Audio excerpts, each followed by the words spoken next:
वसईच्या निसर्गरम्य वातावरणात वाघोली येथील हे शनी मंदिर आणि जवळच बाळूमामाचं सुंदर असं मंदिरही आहे. खूप प्रसन्न करणारं वातावरण आहे इथे. तिथूनच पुढे गेल्यावरती वाघोली येथील इच्छापूर्ती गणेश मंदिरही आहे व तिकडचा परिसर अतिशय सुंदर आहे. आणि तुम्हाला फुलझाडांची आवड असेल ना, तर इथे विविध प्रकारची जास्वंद आहेत. मन प्रसन्न करणारं वातावरण आहे. नक्की या. स्वामी कृपेने आपला आराध्य दैवत श्री स्वामी समर्थांचा वाघोली येथील हा सुंदर मठ.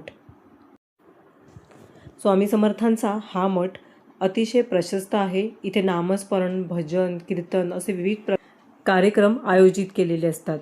प्रकट दिनानिमित्त इथे सुंदर सोहळा होणार आहे. वाघोली श्री स्वामी समर्थ मठ. आपले हिंदू नववर्ष गुरुवारी आणि प्रकट दिन शुक्रवारी. वसई वाघोली इथे तुम्ही आलात तर जवळच अंतरावरती सर्व मंदिरं आहेत आणि खूप छान दर्शन होतं. परिसर अतिशय सुंदर आहे. मन प्रसन्न होतं. श्री स्वामी समर्थ.